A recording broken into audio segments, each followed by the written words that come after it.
Afternoon, everyone. It is now 1 o'clock. We will go ahead and get started on time. I want to first introduce myself. I'm Daniel Banier. I am the Director of Osher Lifelong Learning. I want to first welcome our OLLI members and our community members to our special seminar on Juneteenth, a freedom celebration.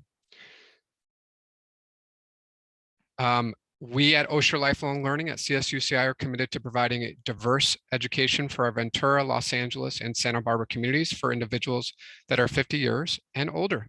I would like to introduce our special speaker today, Dr. Richard Bell, Professor of History at University of Maryland. He is an expert on slavery in America and will discuss Juneteenth and how the enslaved people had to fight for their own freedom before and after the Emancipation Proclamation.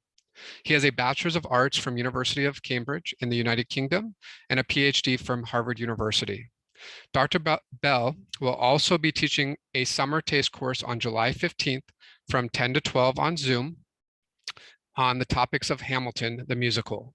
If you're interested, please sign up. We have a lot of great summer taste courses still available with instructors you know and new ones like Dr. Bell. With that being said, I'll turn it over to Dr. Bell.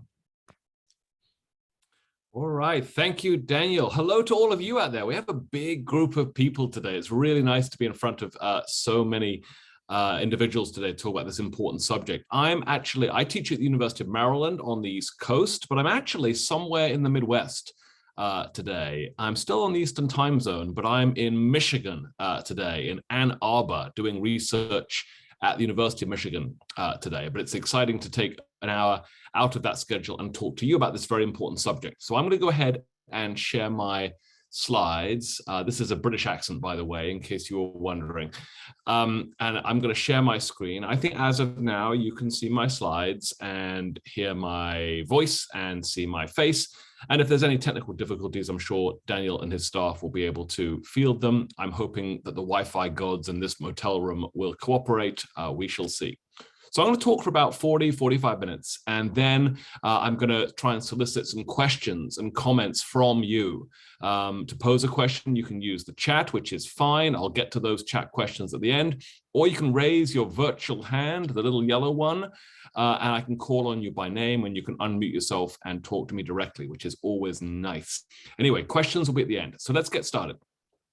On March the 11th, 1861, a week after Lincoln's inauguration as the new president, an African-American boy paddled a canoe out to Fort Sumter, the federal island garrison that sat in the bay outside Charleston. South Carolina had recently seceded, broken away from the Union, and everyone expected the outbreak of full-blown civil war any day now. This boy had heard that Abraham Lincoln, the new president, was going to use the coming war to liberate the nation's enslaved people. And this child wanted to be the very first. He was to be disappointed. The commanding officer of Fort Sumter didn't take in this boy, did not protect him, did not emancipate him. Quite the opposite. He turned the boy over to local authorities in Charleston, who returned this young fugitive to his slave master to be punished for running away and to be put back to work. From the very beginning of the Civil War, enslaved people like this African-American boy understood the war between the states to be a freedom war, a war to destroy American slavery. But federal officials from President Lincoln on down thought no such thing, at least not at first. Lincoln had been elected in the fall of 1860 on a platform of stopping the spread of slavery into free soil territories out west. He had not been elected on the platform of attacking slavery where it already lawfully existed in the South. Among anti-slavery activists and politicians of his generation, Lincoln was considered a moderate, someone committed to preserving the Union first and foremost, not a John Brown radical willing to burn the country to the ground for the sake of some slaves. Over the next 4 years, that tension between enslaved people's expectations that the end of slavery was now finally at hand, and Lincoln's charge to simply preserve the Union and stop slavery's further spread, that tension would play out in slave labor camps and on battlefields. It would play out in Congress and in the White House too, until Juneteenth, in fact, as enslaved people slowly but surely pushed the president and his commanders in the field towards embracing emancipation as a Union war aim. Lincoln's famous January 1st, 1863 Emancipation Proclamation, heralding the destruction of slavery in Confederate territory, would not have happened if enslaved people had not already collectively decided to turn the Civil War into the largest slave revolt in the history of the world. Lincoln was far less radical than a great many other members of his Republican Party. But to Southerners, Lincoln was the devil incarnate, and his election was a catastrophe. By the time Lincoln was inaugurated in March of 1861, 7 Deep South states had seceded. They're the ones at the bottom of your screen. And in due time, 4 more, the ones in blue, would join with them to form the Confederate States of America.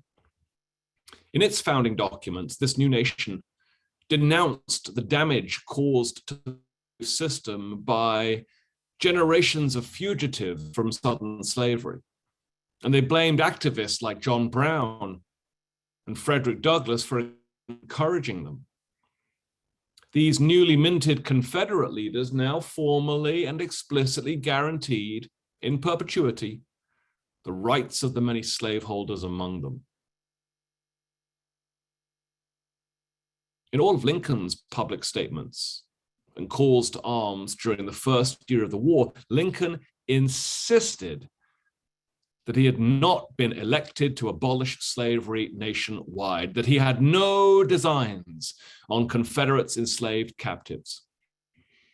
On one occasion, Lincoln told a newspaper editor that if I could save the Union without freeing any slave, I would do it. In Lincoln's mind, the Civil War was simply a necessary military response to Southern secession. It was a fight to save the Union. And he was also painfully aware that if he ever hinted that the United States government might one day abolish slavery, that Delaware, Maryland, Kentucky, and Missouri, the 4 slave states that had not seceded, might reconsider their loyalties to the United States and bolt for the Confederacy.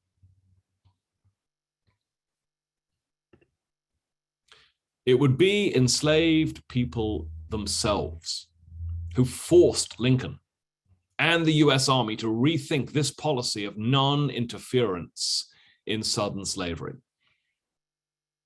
And enslaved people did that by seizing freedom before Lincoln ever decided to confer it upon them, downing tools and rushing towards the US Army whenever it traveled within range of a slave labor camp to demand protection.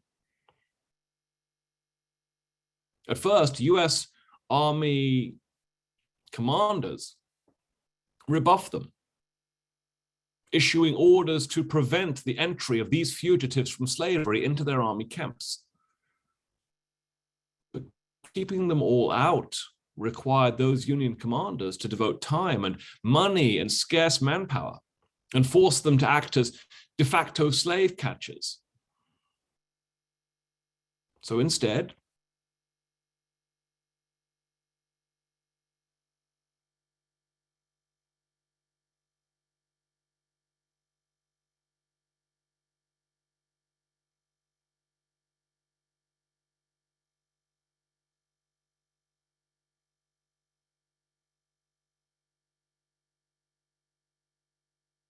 the possibilities presented by the arrival of fugitives from slavery was General Benjamin Butler.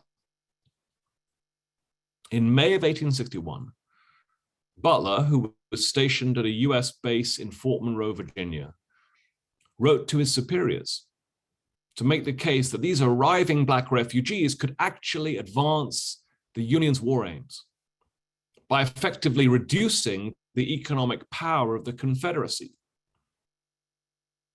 As a military question, Butler wrote, it would seem to be a measure of necessity to deprive their Confederate masters of their services. Butler now reclassified these arriving Black fugitives as contrabands of war and proposed to treat them as property confiscated from the enemy, as spoils of war. Lincoln's Secretary of War agreed, and within weeks issued general orders that slaves from states in rebellion shall not be returned to their rebellious owners, but kept and put to work. In August, Congress endorsed the same idea, passing a confiscation act that formalized the new contraband practices by making it US Army policy to grant asylum to Black runaways from Confederate enslavers. And this is a big deal, although, of course, Congress really had no other choice. These fugitives were already inundating the US Army, forcing the government's hand. As General Ambrose Burnside reported from coastal North Carolina in March of 1862, it would be utterly impossible, if we were so disposed, to keep this tide of arriving fugitives from slavery outside of our lines, as they're finding their way to us through woods and swamps from every side. And US Army bases in the war zone weren't the only destinations to which African Americans in the Confederacy were fleeing, because the Union capital, Washington, D.C., sat so close to the front lines. It too became a magnet for freedom seekers during the war. And what would happen when they got to D.C.? To prevent those fugitives falling victim to slave catchers or kidnappers in D.C., Congress acted. In March 1862, Republicans in Congress succeeded in abolishing the Fugitive Slave Law of 1850, a pro-slavery law from a decade earlier that had given slave catchers and kidnappers extraordinary legal protections. With Southern senators and representatives now departed for the Confederate Congress down in Richmond, Republicans in Washington faced minimal opposition. Suddenly they had the votes. And so those Republicans in Washington kept going.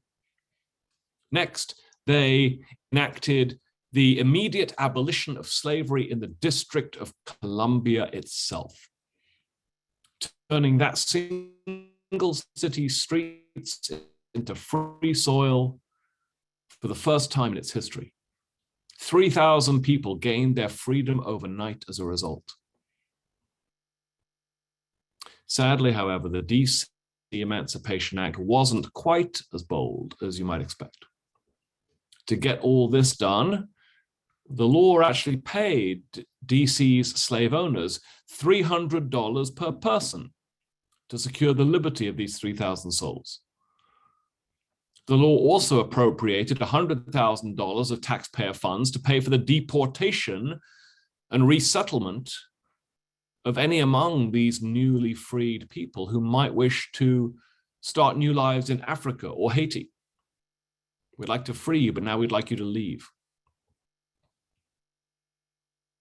President Lincoln had repeatedly articulated his own belief that the slavery question could only be solved by providing compensation to slaveholders and by deporting former slaves. In April of 1862, he was only too happy to sign such a bill into law, though I'll tell you for free that his views on these issues changed later on.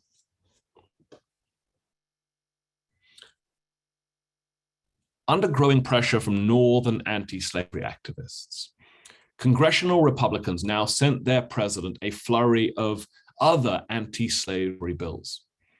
And I am pleased to report that each one was just a little less cautious than the last. June of 1862, Congress outlawed slavery in all US territories out west, a goal that Lincoln's Republican Party had long regarded as its central objective, its reason to exist. They get it done. And this law also rendered null and void the much hated Dred Scott ruling of 1857 that I bet some of you have heard of. Dr. Bell, are you still sharing the screen? Because we're not seeing it. Oh, I am still sharing the screen. That's interesting. Shall I just try that again? Thanks for interrupting me and telling me. I would not have known that unless you'd said. Please. Let me go ahead and do that again. And if it goes out again, please keep telling me. So can you see my screen at this point, Michael? It says a flurry of anti-slavery bills at the top. Yes. You can. Okay, good. I'm going to hope that continues. If it doesn't, please let me know. So this law rendered null and void the Dred Scott decision, and better still, as a piece of legislation that provided for immediate abolition without paying off slaveholders, and that lacked what those it freed, this law demonstrated congressional leaders' growing resolve. It was a better law than the last one. And Congress wasn't finished. In July, it sent the president the text of a second Confiscation Act, which for the first time made clear that contraband Black folk in US Army camps were to be recognized as forever free of their servitude and not ever again to be held as slaves. In other words, Congress emancipated them. The same month, Lincoln also signed the Militia Act, the first of several pieces of Union legislation to try to encourage these survivors of slavery in those camps to strap on muskets and don blue uniforms and serve as volunteer soldiers in the Union Army. Dr. Bell? Yep. You're kind of cutting out a little bit. You might try turning off your video. It looks like it's interfering with the upload speed. Absolutely, I can do that. All right. I can't. I think I've done that. You'll let me know if there's anything else you think I can do to make it better. All right. I could say a lot more about the role of Black soldiers in Q&A if folks are interested. But for now, I'm concerned exclusively with the destruction of slavery, a feat that was still far from accomplished. Throughout 1862, a coalition of anti-slavery activists and politicians lobbied the ever-cautious Lincoln relentlessly about that, demanding that Lincoln make emancipation a target of the Union war effort. Few pressed the case for emancipation more eloquently than Frederick Douglass, who argued that fire must be met with water, darkness with light, and war for the destruction of liberty by the Confederates must be met with Union war for the destruction of slavery. And I'm pleased to tell you, folks, that Lincoln was listening. On July the 22nd, 1862, 5 days after signing the Second Confiscation Act, Lincoln presented his cabinet with a draft of what became known as the Emancipation Proclamation. And the timing was suggestive, indicating that Lincoln now believed that victory was within his reach, and that the Union's 4 remaining slave states were no longer at risk of seceding. In this first draft, Lincoln boldly asserted that the Constitution's War Powers Clause gave him the authority as a wartime president to circumvent the Fifth Amendment and strip disloyal rebels of their enslaved property in order to save the Union. On September the 22nd, in the wake of a morale-boosting Union victory at the Battle of Antietam, Lincoln made his plan public. He issued a warning to Confederate soldiers that if they did not lay down their weapons by the end of that year, he would sign that proclamation and declare slavery to be abolished in all rebel states. The Confederates, of course, rejected Lincoln's ultimatum. They don't trust him. They think they're going to win, and he's not their president. And so on January the 1st, 1863, the US president kept his word. Abraham Lincoln signed the Emancipation Proclamation into law. Its final text committed the US Army to recognize and maintain the freedom of all survivors of Confederate slavery. And it again encouraged emancipated men to enroll as volunteers in Lincoln's army. The Emancipation Proclamation had incredibly important long-term consequences. Yet it freed very few enslaved Americans right away. How could it? It was just a piece of paper, remember, and what's more, it included several major carve-outs and caveats.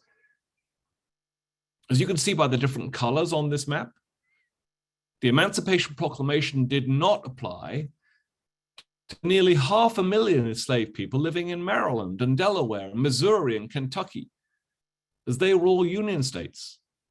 They were not in rebellion. Nor did it apply to areas of the Confederacy already back under Union control, like Tennessee or New Orleans. The Emancipation Proclamation certainly did apply to the approximately 3.1 million enslaved people in rebel states like Texas,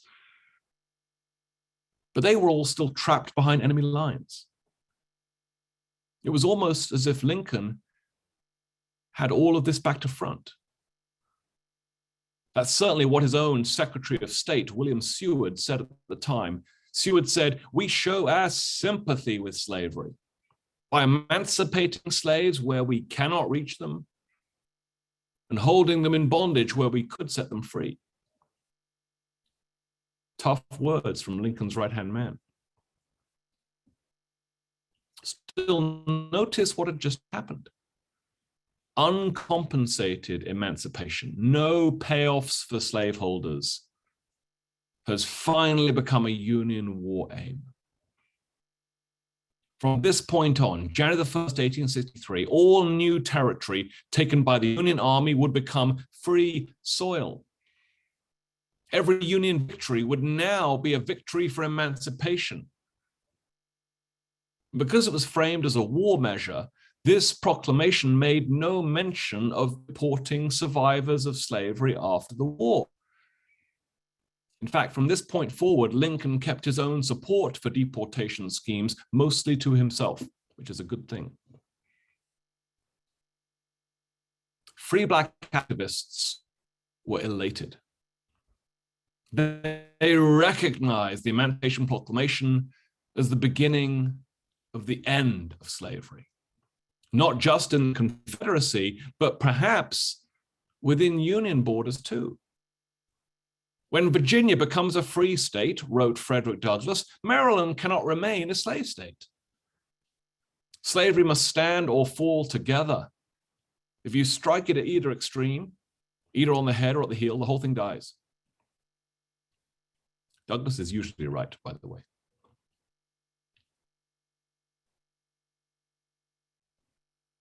The destruction of slavery within the Confederate States would now seem to depend on the advances made by the US Army. And advance it did. At Vicksburg in Mississippi on July the 4th, 1863, a Union victory succeeded in dividing the Confederacy into two and turned over control of the entire Mississippi River.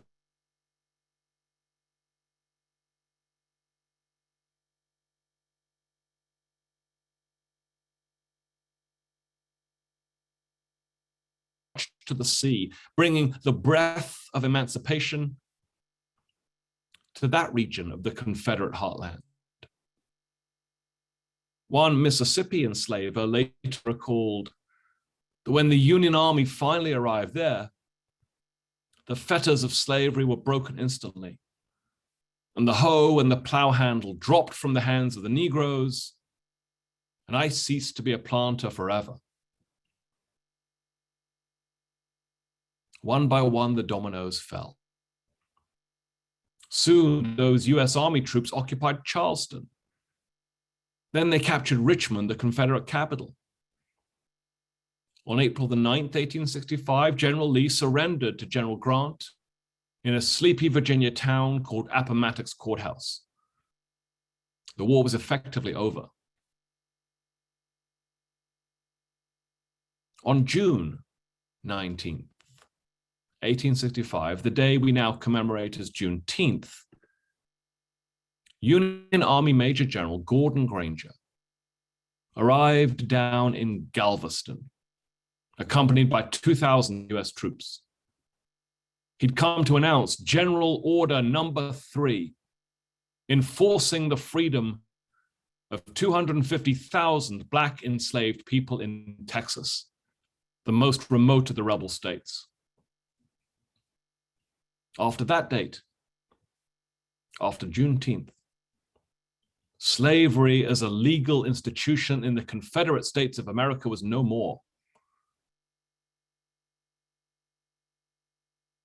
Actually, that's only half the story. In truth, slavery in the Confederate States had been disintegrating ever since the war began, the subject of an onslaught of attacks mounted by the enslaved themselves. Over 4 long years, 400,000 freedom seekers would abandon their Confederate captors and strike out for US Army camps. One married couple even risked suffocation by having friends pack them in rice casks to be shipped closer to the US line. While an enslaved ship pilot named Robert Smalls actually commandeered a Confederate steamer to deliver himself and his family to the protection of Lincoln's Navy. They're now coming in by the hundreds, nay, thousands, almost daily, General Butler reported in the summer of 1862. Lincoln's Emancipation Proclamation the following year, news of which enslaved people greeted with shouts of joy, only accelerated this ongoing and pre-existing exodus, leaving fields untilled and labor camps deserted. By war's end, 1 out of every 8 people in captivity at the start of the fighting had deserted their enslavers.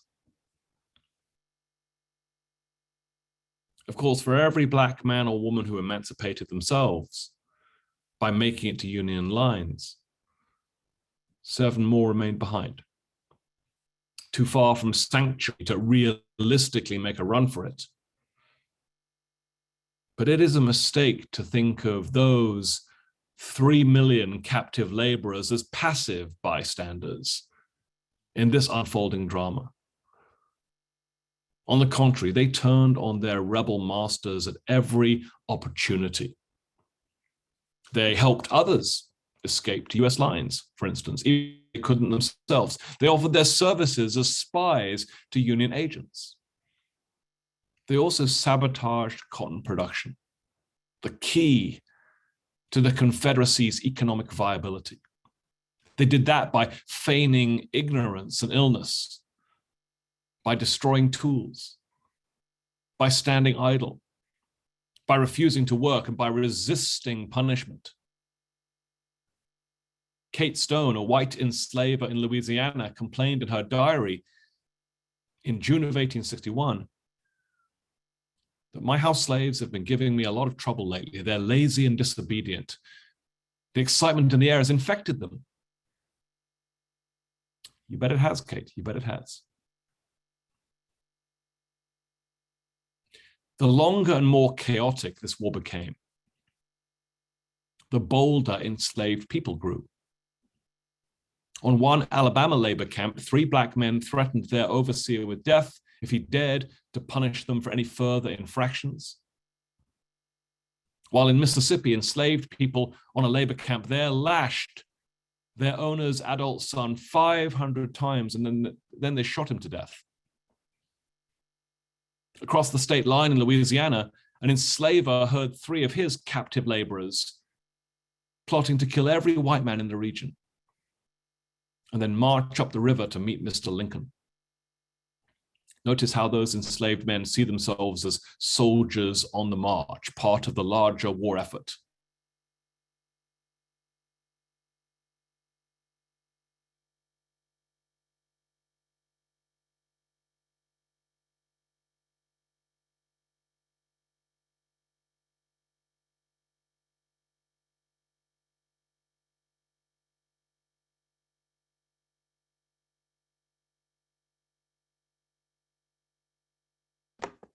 The sound is out now. There's no sound.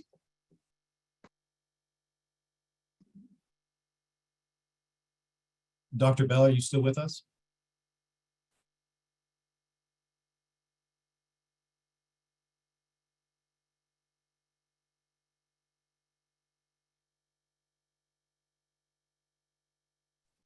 We've lost the sound. It looks like Dr. Bell's got disconnected. I'm going to see if I can reach out to him.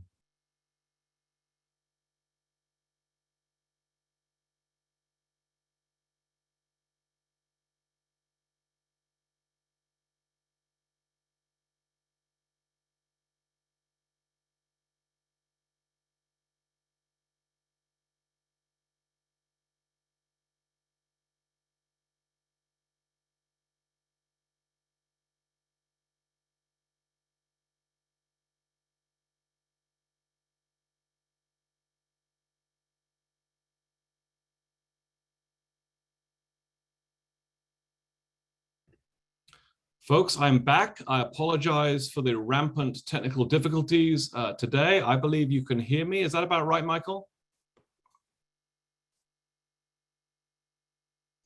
Yes. We can hear you. Good. Okay, let's finish this and let's get past the technical difficulties. My apologies.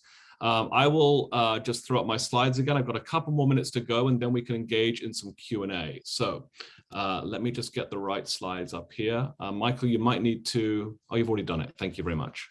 I'm going to put my slides back up and turn my camera off.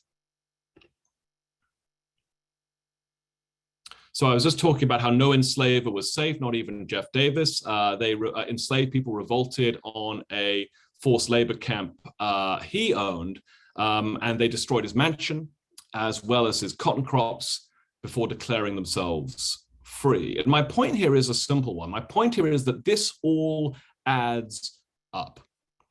Each of these daily mutinies undermined the Confederate war effort, forcing the Southern war machine to exempt thousands of white men from military service in order to set them to work trying to suppress these domestic insurrections. In effect, then, enslaved people's resistance forced the Confederate States of America and its armies to fight on 2 battlefronts simultaneously. As one female Confederate civilian wrote in March of 1865, we have, it's true, 2 kinds of enemies to contend with, and Negro outlaws and the damn Yankees. In a great many parts of the Confederacy then, Black folk worked to destroy slavery before the US Army could get there to help them. Here was a slave insurrection unlike anything seen on the mainland ever before.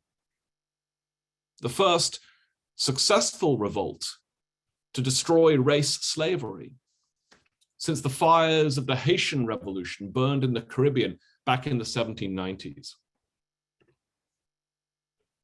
Let me be very clear, Lincoln had not anticipated any of this. When he came to office in 1861, Lincoln had never expected to preside over the destruction of slavery nationwide. Yet history had other ideas. And across the next 5 Aprils, it was the enslaved themselves that had urged him forward. It was the enslaved themselves who refused to accept anything less than universal emancipation. Under the cover of the war, enslaved people had worked doggedly to free themselves. US policy was always playing catch up. Everyone back then understood this, even if we today sometimes forget.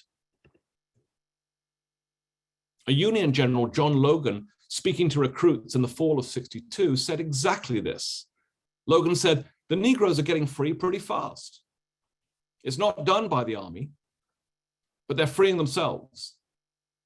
And if this war continues long, not a slave will be left in the whole South. Lincoln said much the same. Writing in 1864 in reference to the destruction of slavery, Lincoln said that I claim not to have controlled events, but confess plainly that events have controlled me.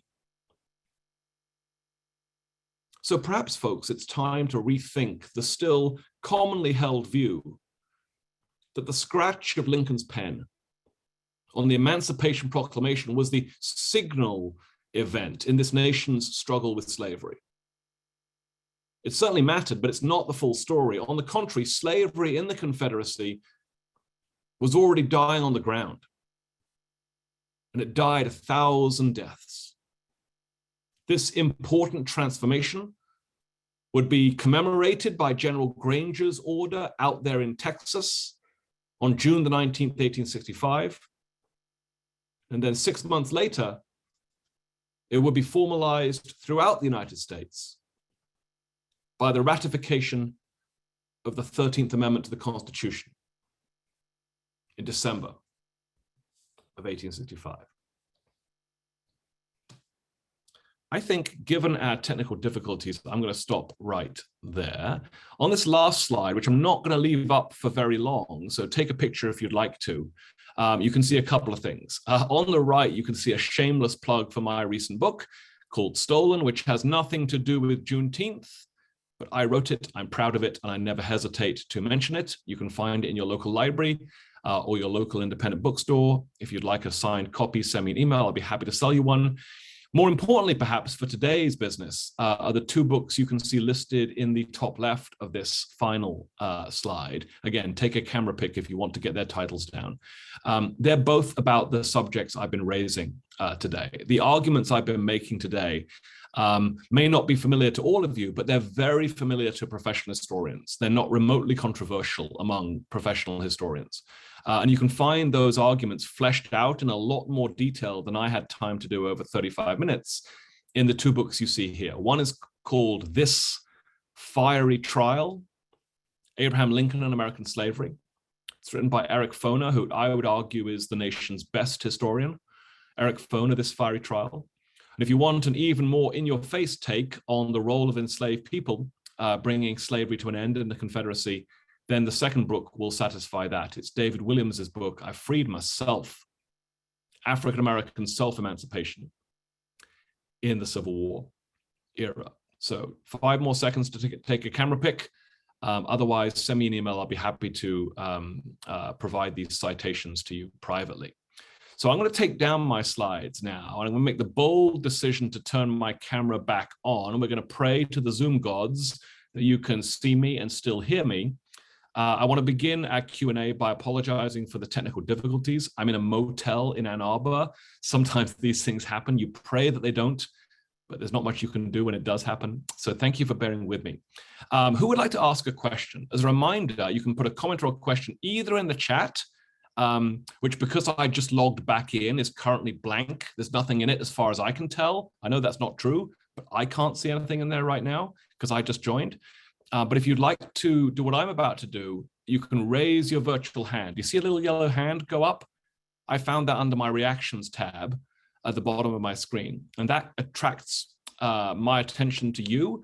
And if I see your hand go up, I can see, oh, I saw Michael just put his hand up. Michael, do you want to unmute and tell me your question? That's a great way to have a human interaction. So if you have a question or a comment, do try and raise your virtual hand, your little yellow hand under the reactions tab, or put something in the chat. And with Michael's help, I'll do my best to respond to any questions that have come in. Michael, if you're out there, anything come through the chat that I can no longer see that I should address in terms of content questions? Let me take a look. And while Michael's looking, I'll just remind folks that I'm going to be back, I think, on July the 15th. Please check the dates.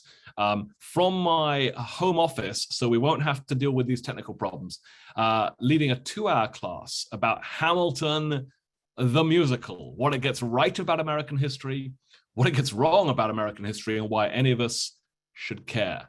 I hope if you liked the substance of this talk, you'll come back for a talk about Hamilton on July 15th. But I see Barbara's raised her hand. Thank you, Barbara. Do you want to try and unmute so I can hear your voice and you can ask your question? Hello, and thank you. I've enjoyed your lecture.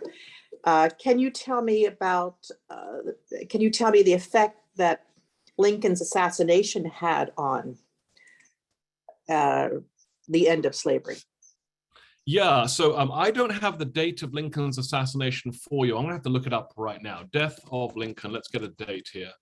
So we're right about this. Lincoln dies on April the 15th, Barbara. So the 6 days earlier, April the 9th, was the date that Lee surrendered to Grant at Appomattox. So Lincoln dies 6 days after what is sometimes considered the end of the Civil War, which is very interesting timing. So you might say that much of the work of destroying slavery in the Confederacy was accomplished by the time Lincoln was shot by an assassin's bullet in Ford's Theater on April the 15th, 1865. By then, the Confederate Army is no longer largely fighting in the theater of war, at least on the East Coast. The US Army is continuing to press into remaining areas it does not have firm control over yet. And that process will reach its culmination, Barbara, in Texas in June. Texas is really far away from Washington. It takes the Union Army, the US Army, a long time to fight their way down there, which is why Juneteenth is in June rather than April. The words April-teenth don't really roll off the tongue, do they?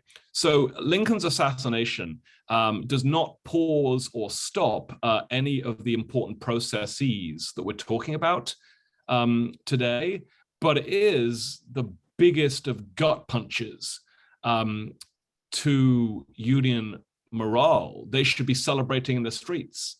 Instead, they're wearing every piece of black clothing they have and mourning the loss of someone that many of them have come to regard as their greatest president. He had a checkered history, by the way, but by the end of the Civil War, he's regarded as the person who saved the nation. And the most important way to answer your question, Barbara, is to look ahead and to say that Lincoln's vice president in his second term was a former Democrat from Tennessee by the name of Andrew Johnson, who now becomes the president now that Lincoln's been martyred. And Andrew Johnson of Tennessee is not a carbon copy of Abraham Lincoln. Andrew Johnson of Tennessee could not be more different to the man he replaced as president.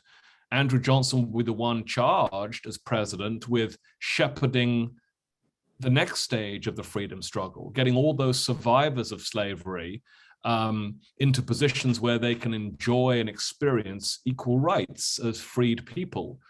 But that's not a vision that Andrew Johnson is personally terribly committed to. He considers himself a friend of Black people.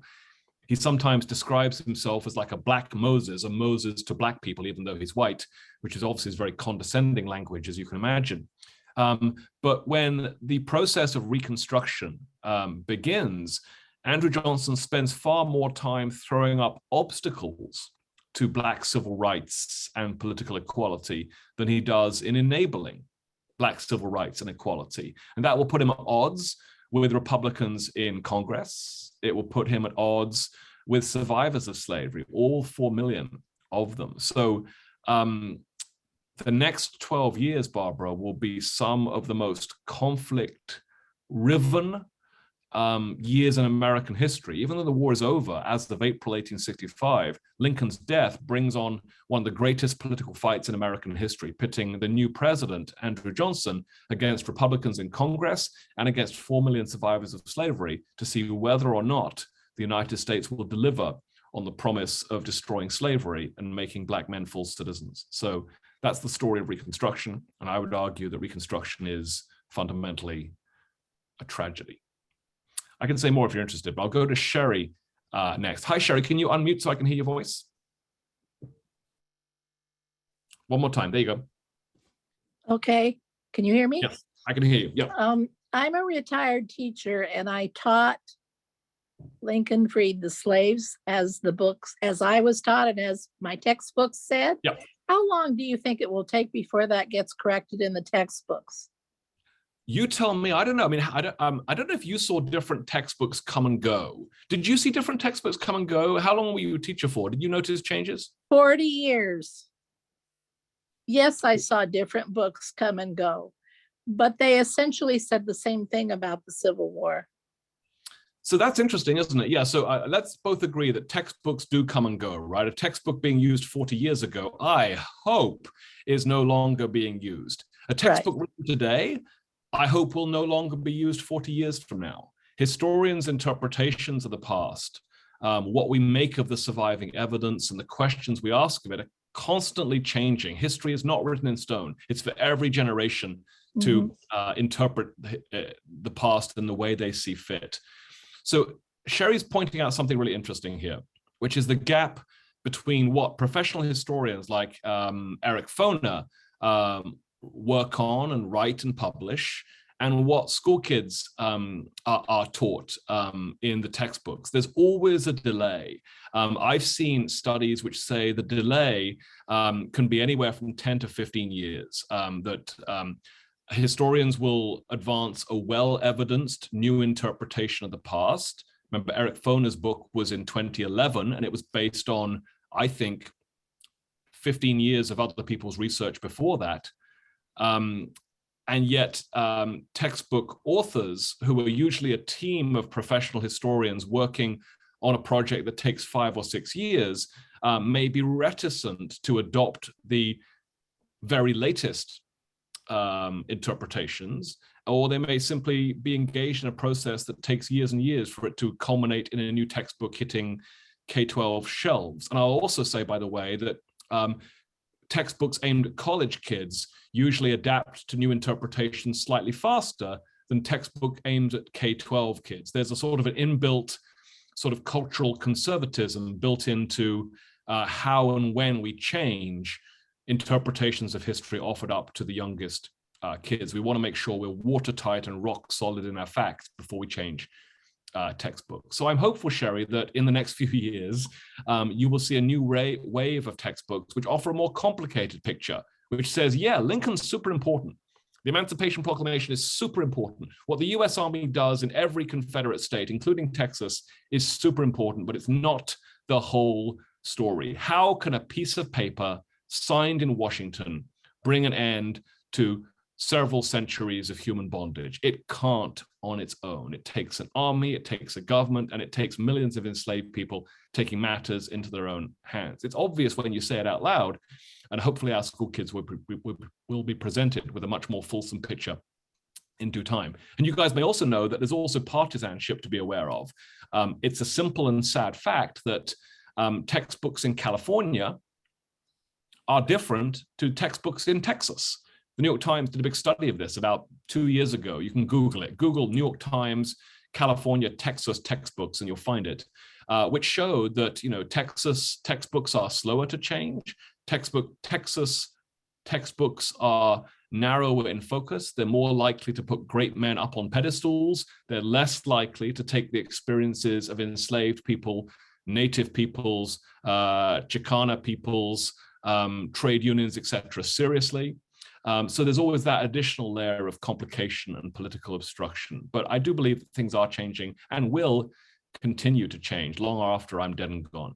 Thanks for that, Sherry. Let's go to something in the chat here. I'm going to go in no particular order here. There's a comment here from someone. It might be from Daniel himself. I can't be sure. It says, considering Juneteenth as a commemoration of the Emancipation Proclamation is illogical. The proclamation did nothing to change slavery for Confederate states immediately, nor was it the announcement made on June the 19th, 1865. And it engenders the falsehood that the slaves were not told they were free until 2.5 years after they were freed. The announcement by General Granger in Texas on June the 19th, 1865 was made a couple of months after the war was over, a point of important distinction. And I would sign on to all of those things. I'm really glad that Juneteenth is a new federal holiday. I think we need a moment to pause and reflect on how Americans destroyed a deeply entrenched American institution. And Juneteenth is a convenient shorthand for what turns out to have been a much longer and more complicated process in which the US Army does play a major role, which is what Juneteenth commemorates, but in which enslaved people were fighting that fight long before the US Army got down to Texas to finish the job. So I think Daniel and I are mostly on the same page. That's just so you know, Dr. Bell, that wasn't me. I was just sharing a comment from when you came off. So that was from one of the people in the seminar. I figured that was what it is, but I couldn't be sure. Thanks for clarifying that, Daniel. A nice comment from Jean in the chat. And then Marianne says, any comment that the Confederates were a good fighting force, but the Union controlled the rail lines and thus supply lines to its own soldiers? Yeah, Marianne, there's some merit to this argument you're referring to here, which is that in some estimations, when the war begins in 1861, if you were a betting man or woman, you might have bet that the Confederates would win. And you might have made that bet based on some simple facts. The Confederates controlled much of the cotton production in North America. Cotton was an extremely valuable cash crop, which could be sold for the modern equivalent of billions and billions a year to people in England desperate to buy it to turn it into cloth, that the Confederates could be economically self-sufficient in the long term. There's also the argument that the Confederates, by breaking away, all they had to do to win this war was to tire out the Union Army and get the Union Army to abandon hope, to give up, and go home. If the Confederates could strike early and win a few decisive victories, they would sap Union morale, sap morale on the home front in cities like New York and Boston and Philadelphia, and eventually the US government would just say, oh, let them have their independence as long as we don't have to live with them. All the Confederates have to do is stick it out until the Union Army gets tired. And so on that basis, they saw themselves as the inheritors of the American Revolution. The American Revolution is a war in which American colonists believe they can achieve their independence if they can make the British Army tire out and go home. And in the revolution, they succeed. The British Army tires out and goes home in 1783. So could history repeat itself for the American South? Could it secede on that basis? Many Confederates think so. And the Confederates have other economic advantages as well. So it's sort of unexpected that the US Army, that the Union government actually prevails here. There are many reasons why it does. I can't rehearse all of them here, but one reason is that there are more men in the Union than there are in the Confederacy. There are more men to put on uniforms and shoot at their enemies than in the Confederacy. There are more men who can take a bullet and die for their country in the North than in the South. And ultimately it becomes a war of attrition, a war of manpower to see who has the most men standing at the end of 5 years of slaughter. And it turns out the Union does. Yeah, I wasn't aware of that. Can you hear me? Yes, I can hear you, Marion, yes. Yeah, so, but there was an important difference. There was an ocean between Britain and the United States.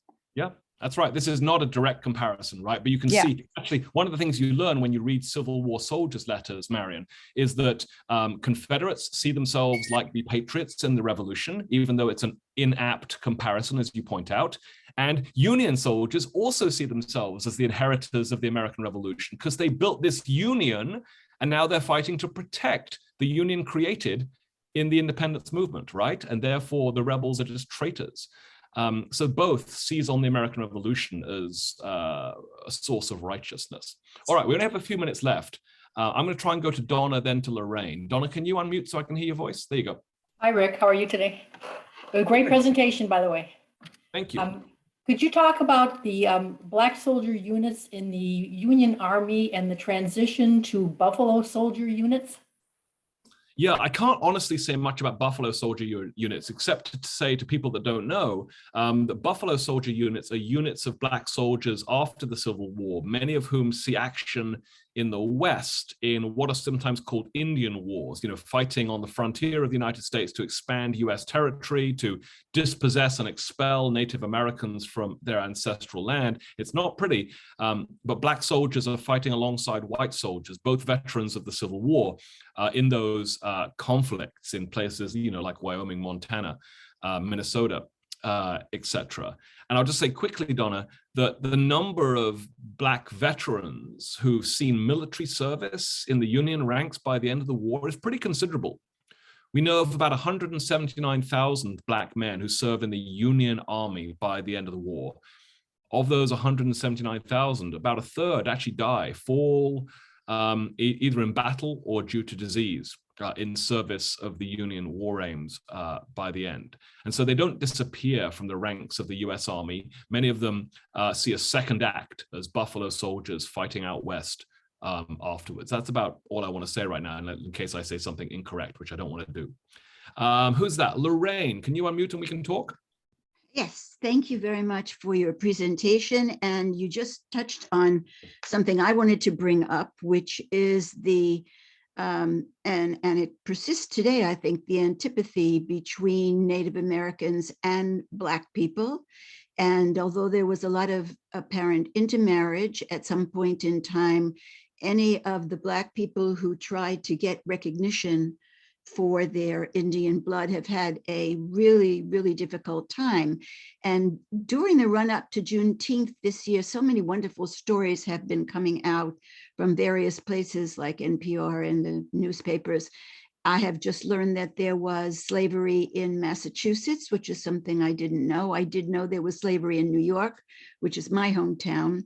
And I also found out that Canada was very friendly to the Confederacy and wanted the government to actually intervene on the Confederate side because they had gotten word or were fearful that the Union, if it prevailed, was going to actually invade Canada and try to make Canada part of the United States. Could you comment on those things? Well, please? there's a lot there, right? And I only have a couple of minutes. So let me just do that very briefly, Lorraine. You're absolutely right that the international context for the Civil War is completely fascinating, right? What's in it for Mexico as to who wins? What's in it for Canada as to who wins? What's in it for Britain and France as to who wins? Some of you know that there's a lot of sympathy for the Confederates among certain segments of British society, especially those who want to continue trading with all those cotton growers in the South. And the British manufacturers seem to divert some covert funding to supporting the Confederates, not Britain's finest hour, by the way. I didn't know the Canadian part of the story, but Canada is, of course, part of the British Empire at this point, though increasingly independent of London. You're absolutely right that before the American Revolution, there is slavery in Massachusetts, there is slavery in New York. In fact, there is slavery, Lorraine, in every single mainland British colony that declares independence. There's slavery in New Hampshire, there's slavery in Rhode Island, Connecticut, New Jersey, Pennsylvania, you name it, there's slavery there, even though it's not as well known and even though it starts to disappear after the revolution for a complicated set of reasons. And then the last thing is, Native Americans, lots and lots of books written about the very complicated, entangled histories between white settlers, Native Americans, and Black Americans. You may know that for much of the colonial era, Native Americans were communities to which Black fugitives from slavery would flee. I will go and seek sanctuary with Native Americans if I can run away from my enslaver. We also know that some colonial legislatures tried to reverse that and try to incentivize Native Americans to round up and recapture runaway Black Americans. So Native Americans are on every side of the slavery issue at different points. And of course, there's no such thing as one Native American, right? Native Americans come from different regions, representing different national groups, often speaking different languages, etc. So we don't want to homogenize a very complicated set of communities under one banner there. So all of which is to say, Lorraine, history is really complicated, really, really complicated. Thanks for sticking with me for an hour as I tried to explain one little piece of that very complicated mosaic. And I'm glad I'm coming back for 2 hours with much better Wi-Fi in a few weeks to talk about Hamilton, the musical. So I hope you'll come out for some of that. And with that, I think I'll pass back to Daniel. Thank you. Thank you. Thank you, Dr. Richard Bell, for that education today. I learned a lot, so thank you so much. Thank you for all that attended. I know I see some OLLI members on here. I also see some people from the community. I'm putting in the chat right now our website. If you're interested in finding out more about Osher Lifelong Learning, please check out our link that I just put in the chat. And at this time, this will conclude our free seminar for today. We will continue looking at different seminar options to provide to you for free in the near future. So keep an eye out for that. Take care. Thank you so much.